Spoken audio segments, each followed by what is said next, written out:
Right. Good morning. Good morning, Sorry everyone. about a slight delay there. We had a little technical hitch at the beginning. Yeah, good morning. I'm Freya. I'm Alex. And we're at TCV Hollybush today. We work for the Green Gym team here. So we'll start by saying, I think, Happy Gardening Week.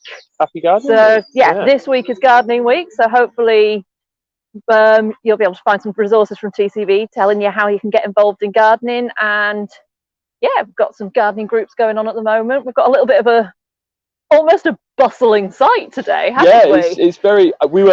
Today's live stream is very dependent on sound, and we realise there's lots of stuff going on. It's very noisy. There's lots of hammering, sawing. They're doing a dry stone walling course, which is so you might hear a sort of tap, tap, tap, tap sound. That's them hammering. Not a woodpecker. No, it's not the woodpecker. They're hammering stone for the dry stone walling course at the top. So bear with us a little bit with sound. Let us know if you can hear us properly. And yeah, but other than that, as well as it being International Gardening Week, it is also the week. This Sunday is, I forgot the exact word of the Dawn Chorus. Is it International Dawn Chorus Day, or is it just Dawn Chorus Day?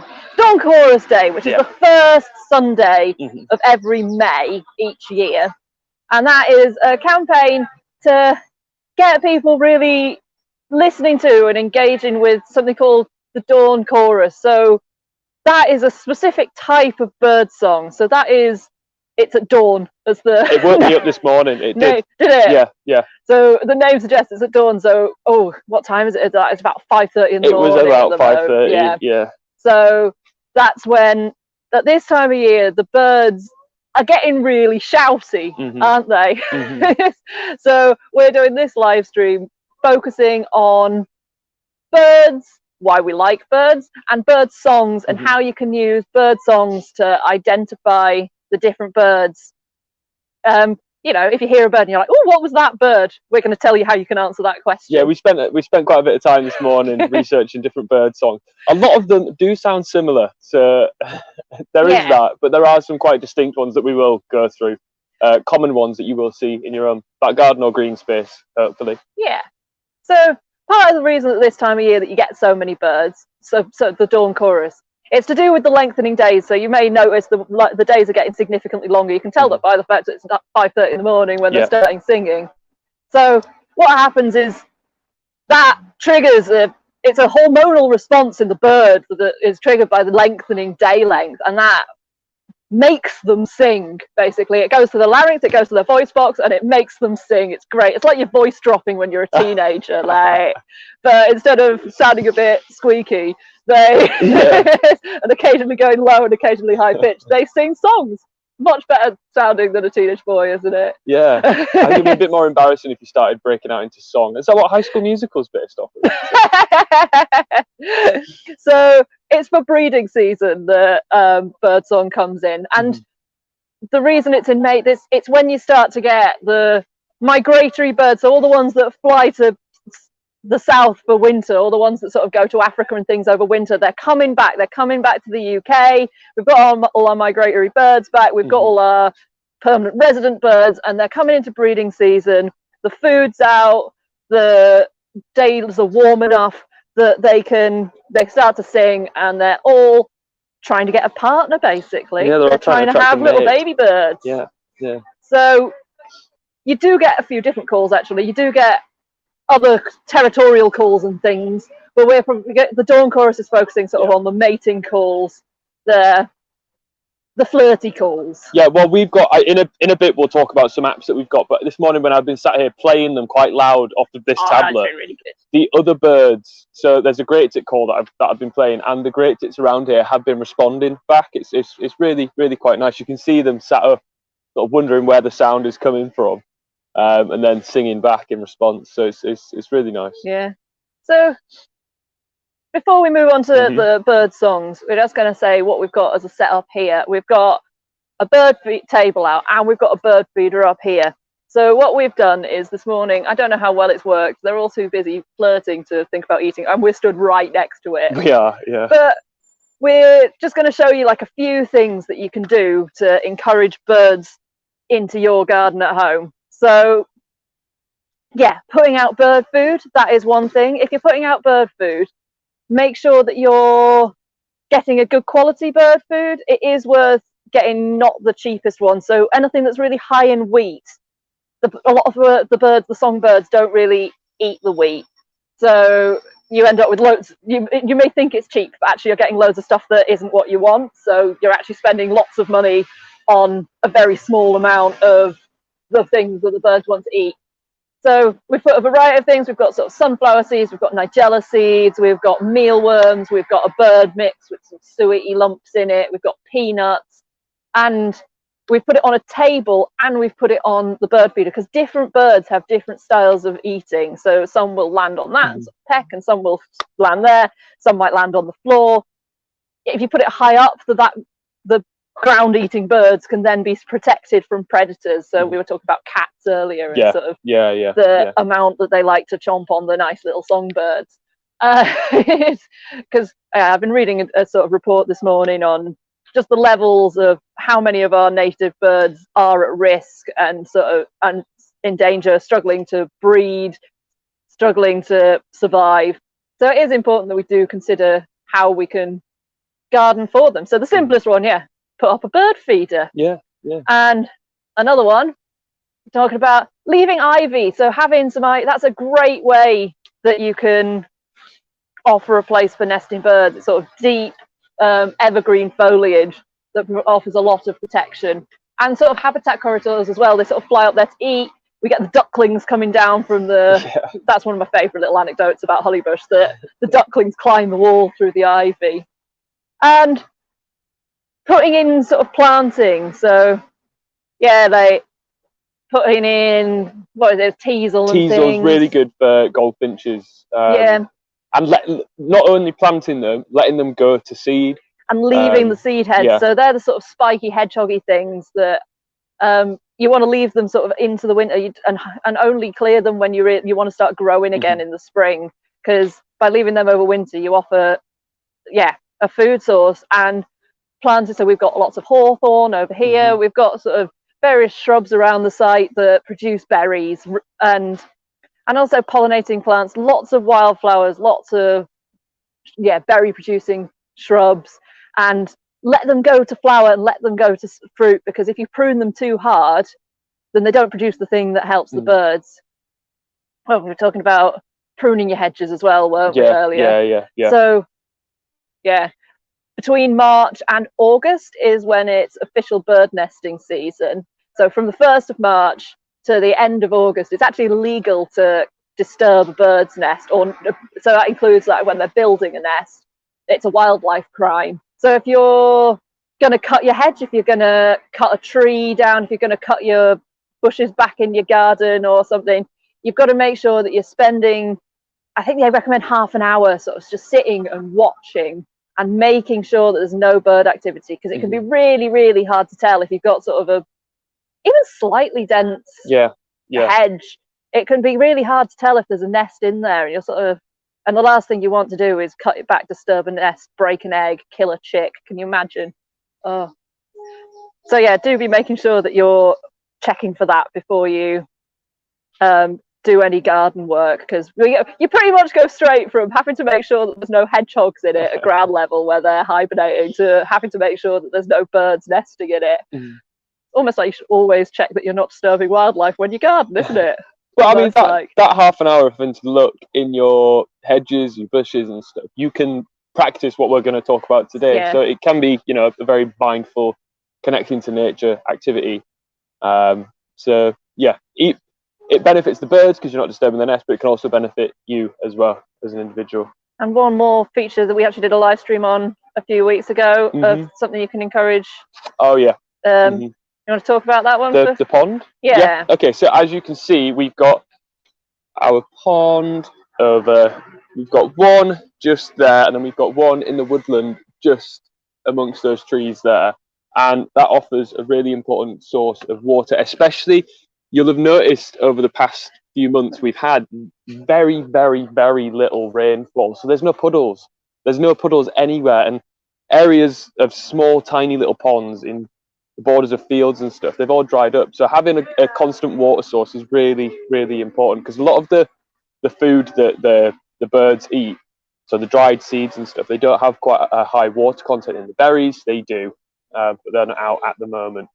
So it's really important to make sure you've got a good water source with sort of a sloping ledge. For birds, it's a bit different because they can land on reeds and stuff, but larger birds will need to walk up to the edge. They also like to bath, don't they? Yes, so having like little shallow bits that they can have a splash around in and wash themselves.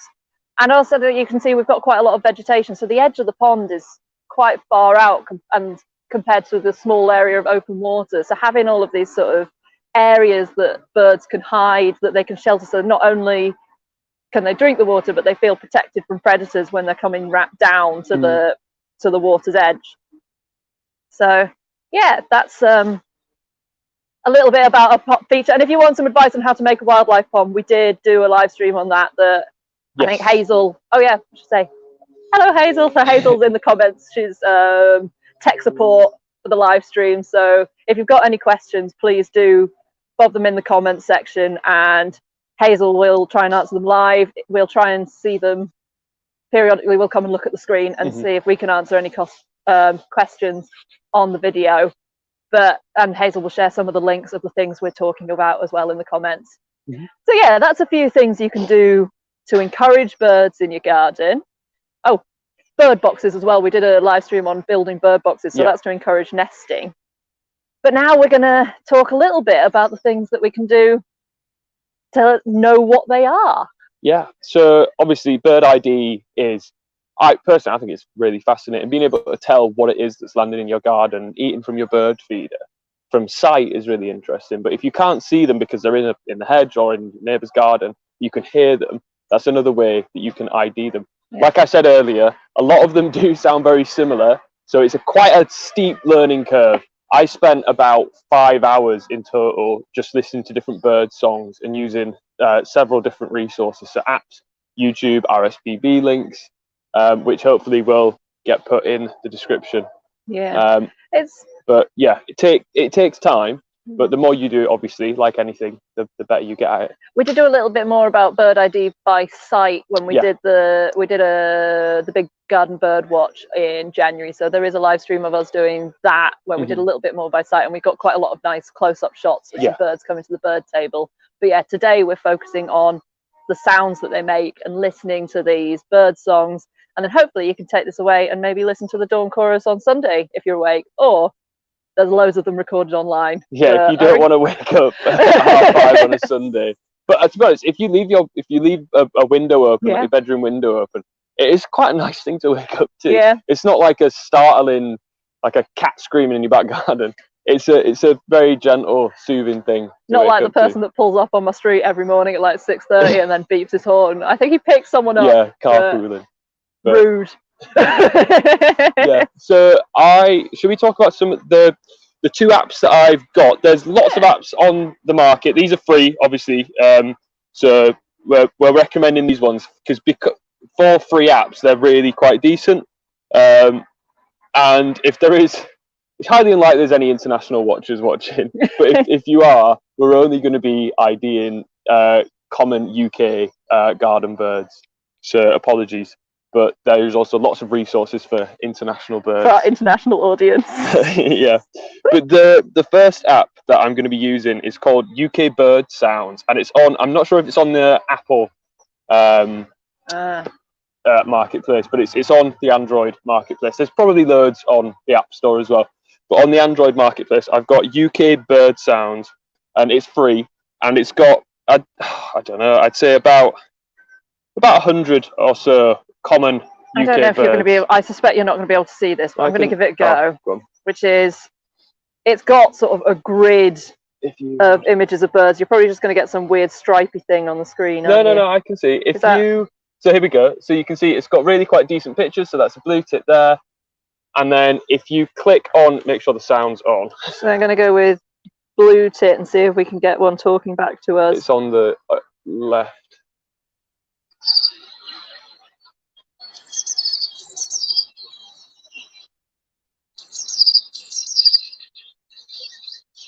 Yes, there is one. There is one over there. There is, isn't there? Ah! So blue tits. I feel like a wizard. So blue tits and grey tits, they look quite similar. Blue tits have got obviously the more blue. They've got the green chest, but then the blue less sort of defined cap. yes, yeah. And the noise that a blue tit makes is sort of the phonetically the way it's spelled out on the internet is sip sip sip sip sip like that. So it's that sort of high pitch. I don't know what I call Sip sip sip sip. Yeah. Sounds like an old Nokia text tone. I'll play it. Now I've explained, if you listen to it again, where is it? Here we go. So that is what they look like. So they've got the blue caps with the yellowy green chest. And make sure the sound's on.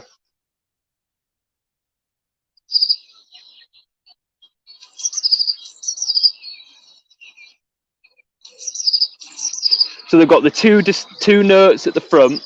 So that dit dit dit dit dit. And you can just hear them everywhere out of. Yeah. I don't know if they'll be able to pick them up on the microphone, but you can. They're up in that tree up really there. Hear them. You can see them. There's one. Oh, one up there. We can see them, but it's difficult to.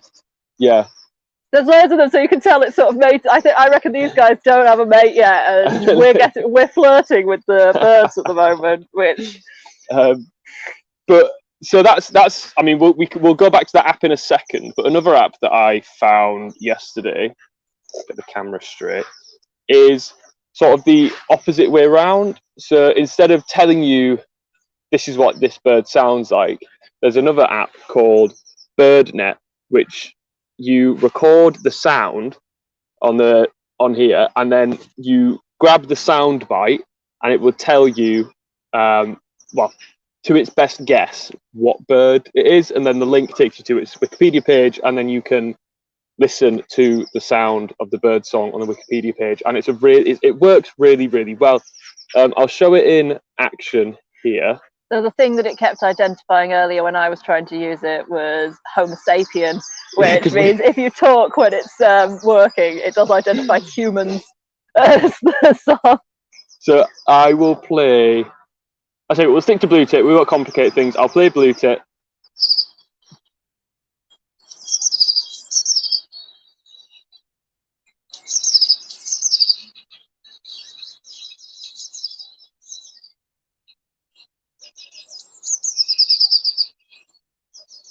And then, it's quite loud. If I then analyze, no, it's not done it. It's too loud. But obviously, it's been working great this morning. It was working really well this morning. There's lots of sound around, so it didn't identify it perfectly, but it said at the bottom that it's uncertain to what birds it is, so it's requesting that you take it from a bit further away, probably, which is fine. I will turn the volume down. Do you want me to try playing it over here? Or I'll play a bird and... Yeah, okay. If you play blue tit. Oh no, I'm going to test you. I'm not going to tell you what it is I'm playing. Ray's over there playing. Choose me a bird. Right. I'll do one we've already listened to this morning. The camera's on you, by the way, now. Is it? No pressure. Right.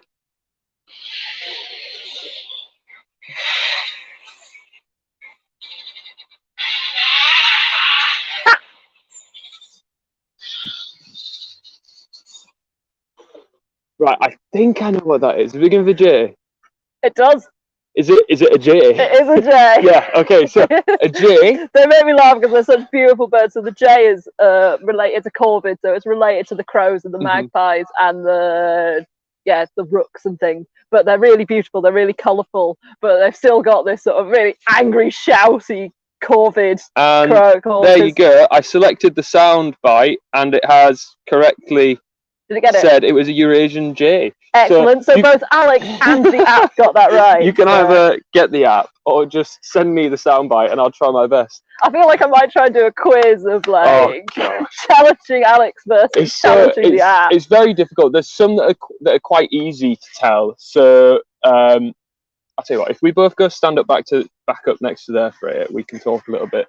We will play some more bird sounds later, but I'll go through. So the songbirds, so like your blue tits, your robins, your the smaller birds, they tend to have quite a singy sort of whistly tune. And then you've got things like magpies and jays that can sing a little bit, but then they have the very raspy sort of like sounds, that's very distinct to that type of bird. So your magpies and your jays, and then your starlings, that they sound like sort of 1980s arcade laser beams. Yeah, they're really cool. So they'll sing really pretty, and then they'll have like a at the end of them.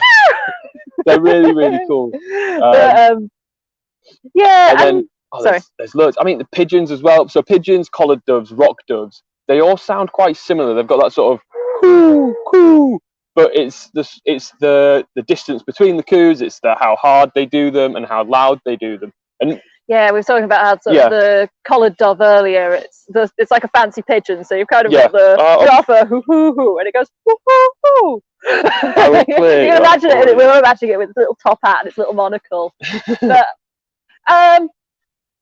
then you've got sort of the thrush family. So that's your redwing, your song thrush, your missel thrush, and your blackbird. So your blackbird is actually part of the thrush family, and those birds, they've got the sort of sing-songy, whistly, sort of archetypal bird song sort of sound to them. But they're mimics. So if you hear something that's a bird that sounds a little bit like a car alarm, or a little bit like a text tone, or a little bit like someone whistling, it's probably part of the thrush family. It might actually be a blackbird. Like they do mimic, not quite as good as the birds we were listening to earlier, which it was a lyre bird. I would definitely recommend. I don't think they're UK native, but we have them in zoos. But I would definitely recommend going on YouTube and looking up lyre birds, because they're amazing. There must have been a kid with a laser pistol toy that went to the zoo, and it sounds just like it. It's amazing. I know we say parrots can imitate, but there's lots and lots of birds that. The lyre birds, they imitate chainsaws. I was telling a story earlier once about when I was doing field work in South Africa, and there was I was sat sort of on a mountain watching the sunrise, and then I could just hear a cat, and I couldn't work out where the cat was, and then it was just like a little bird that was just in the bush next to me going meow, meow, meow at me. Is that a cat? So you can just imagine that there's been a cat that's been trying to stalk this bird, trying to eat it, and sort of meowing, and then instead of getting the bird's just been sort of mocking it. I'm hoping every so often you can hear one in the background going like do, do, do, do, do, do, do, and that is a great tit. So it's known for saying teacher. So there's a few teacher like that, and I will find it on here. There's a few that have sort of these little what's the word? But where there are words that help you to remember the sound that they make. So there's sort of there's the teacher. Here we go. I'll play it now. Is quite a famous one for the great tit. Teacher, teacher.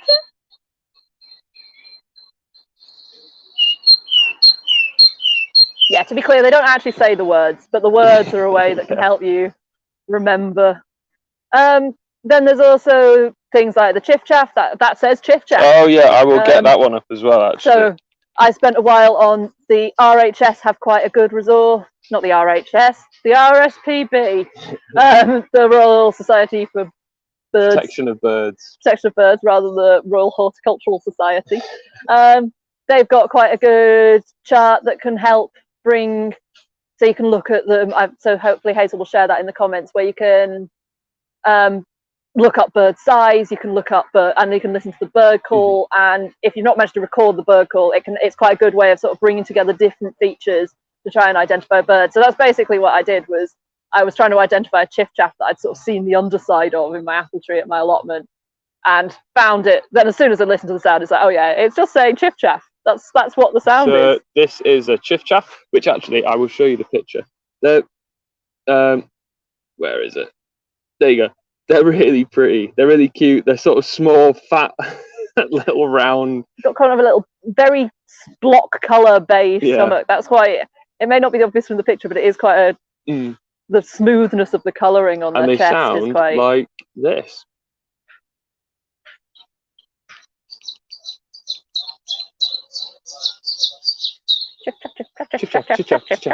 Yeah, like that. Just chip-chapping about the place. And then one really common one at Hollybush is very confident little bird. Very confident little bird. I will let Freya tell her story in a minute. She's got a very cool story to tell after we've gone through. But so is 1 second. That one right there. So it's robin redbreast, and they sound like this. Robins they very rarely sing, and sometimes they would just do a high pitched sort of dee dee dee like that, which is quite a common thing for a robin to do. But this is.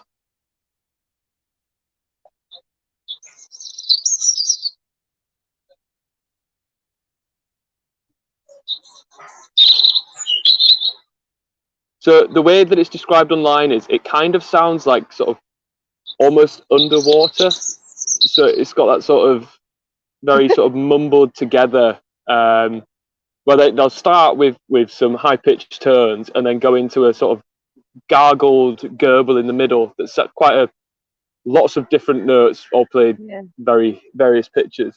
And they at the moment they're making the mating call, and they're also being incredibly brave at the moment. So you can see that they're nesting because they're just being so bold. They're coming in the building. They're coming right up to us. They're at my allotment. They're following me around when I'm digging. They've landed on Steve, one of our volunteers' feet the other day. But then the other day we were loading up the skip, and I had a spider on my hand. So a massive, pretty cool spider. It was a big black spider on my hand. And then the robin flew down and landed on my fingers, and it ate the spider out of my hand. And it was the best. It was very proud of itself, I think. It was so. It sort of sat there like, I'm going to eat my spider right in front of you. We've got two spider. Of them here, and they're very comfortable with us because obviously we've been here for a while now with them being around, and it just came with the spider in its mouth and sat right in front of us, right in front of us when it was chomping away. So yeah, if anyone was in any doubt, I am in fact a Disney princess. But if you have a bird feeder outside, if you sit next to your bird feeder, after a while, the birds will get confident enough, and robins especially, they will come and land on you. So if you hold something out for them to eat, they particularly like bugs, robins. And that is, if you come and you regularly put bird food on your bird table, and you sit in your garden and you watch, or you sit in your window and you watch the birds. Initially, the birds will be startled by your presence, but over time, they do build up confidence. They do get to know you. They do get to know that you're not a threat. And yeah, you will get to see more over time. And sometimes they might land on your hand and eat spiders off you. I was very jealous. It happened right in front of us. It was so cool. Yeah, I'm not making it up. That was witnesses. It was very, very cool. Very jealous. But so that's the one we played you then. That's their mating call. They do also have a tendency. They're very territorial. Yes. So sometimes if they fly up and you're sat near their nest, they're not saying hello. They're not trying to flirt with you. They are telling you to go away. Go away, go away, go away. It's more likely to be what they're saying. Yeah, well, no, they're probably not being quite so polite about it. They're very shouty. Like you can tell, they puff themselves up. They make themselves really big. Like a lot of animals in the animal kingdom, they'll make themselves really big.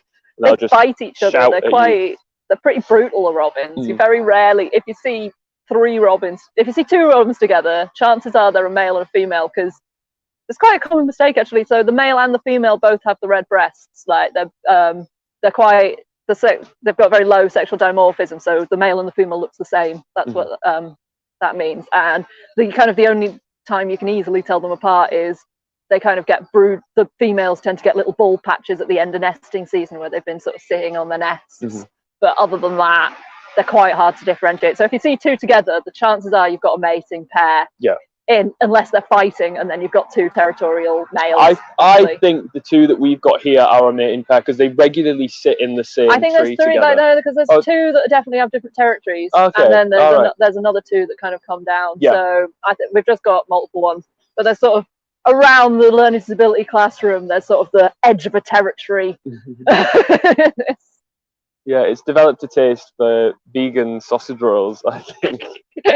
I'll be sat there at lunch and I'll just feed it a little bit, and it's very grateful. You can hear the great tit. Yeah. I don't know, should we stop talking for a minute? I don't know if you can hear any of the bird songs. Should we walk up into the woods and see? Well, we've got the hammering going on. Oh, there is the hammering. If I shut up and I'll turn my volume up and turn yours down.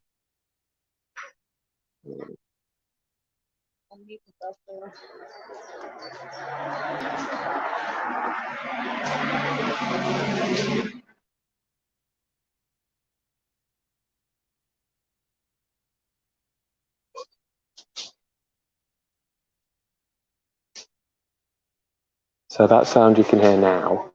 That's a great tip. Teacher, teacher, teacher. Like that. Freya is going to play on her tablet a great tip to see if we can encourage them to also. It's very noisy, so that's what we're listening out for.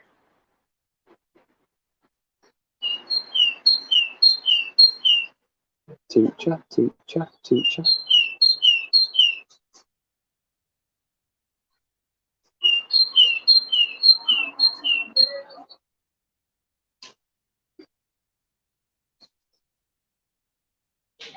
One is responding.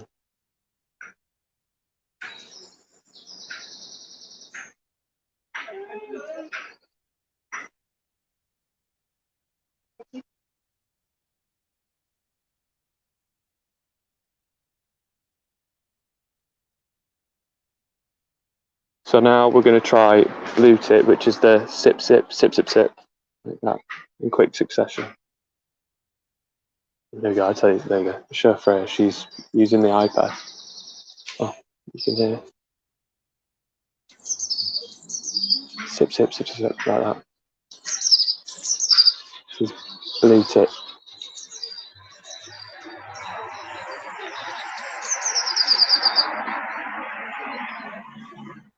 There you go.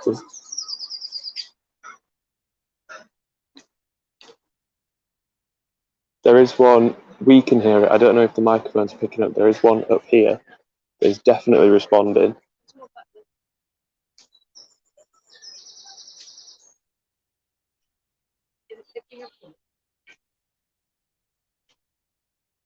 Hopefully you can hear. I think in the past when I've rewatched the live streams, you can hear. If you can or can't hear them, let us know in the comments. We can go. We'll play a few more in a minute. I'm gonna. That's a great tip. I'm gonna re-level the microphones. Off mute. So yeah, we've definitely got the great tit. We've definitely got the blue tit.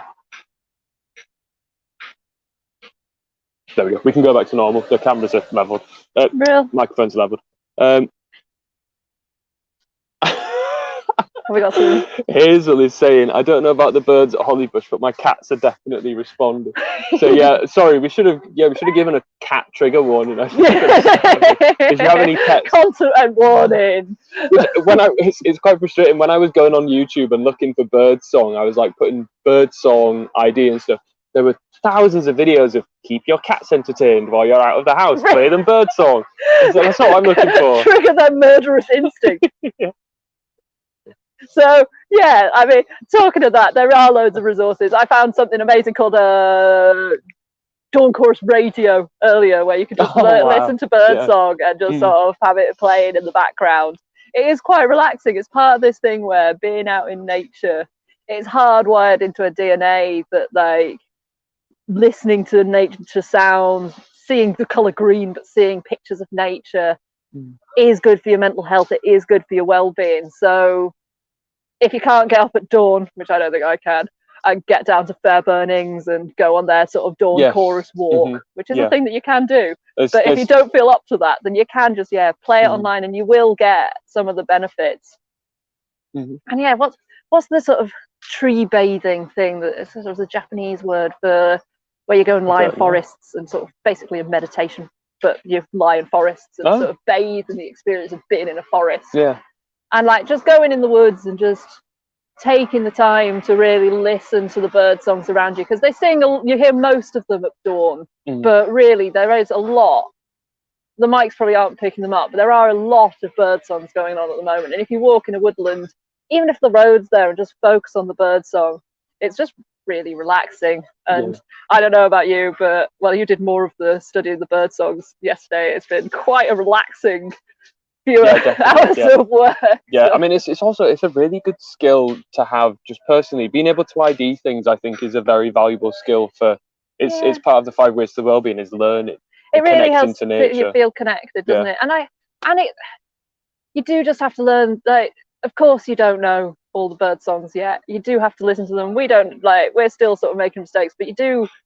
Suddenly you're sort of like, oh wait, no, I do know what that one is. I do know what bird that is, and it's just sort of, it's a really rewarding thing to really, feel connected to nature. I'll tell you again, these apps, I would recommend. I mean, you don't have to get these two, but it's UK Bird Sounds and then also BirdNet. I would recommend that you get these or something similar on your device, or you can go on YouTube as well. And it's really worth. Like I say, every live stream I say, if there's anything I'd like for you to get out of this week, if there's anything I'd like for you to get out of this week, Alex's take-home points. I think it'd be really good. It's not homework. Like, I'm not the teacher. I can't tell you to do it. But teacher, if you've got some time, it would really be worth just spending, half an hour sat in your garden, listening to some bird songs, see if there's any birds responding. Because it's really, really nice. Garden or a green space locally if you don't have a garden. Yeah, and listen to Dawn Chorus Radio. Yeah. So I think, we're going to wrap up now for this week. Thank you very much for joining us again. And we'll be back next week with another Close to Nature live stream that will be on our YouTube and on our TCV Leeds YouTube and our TCV Leeds Hollybush and Skelton Grange Facebook pages. These videos are also available to watch back. So if you've got anyone that you think might benefit from watching these videos or any of the other ones that we've got, do take a look back through our back catalogue or forward the link on to them. And we've got 50 plus now. Yeah, we've got a lot. We've got more sort of on an archive on the Skelton Grange Facebook page as well. So do go and take a look at them. Yeah. Thank you very much for joining us. Thank you very much. And see you next week. Next Go and listen to the bird song.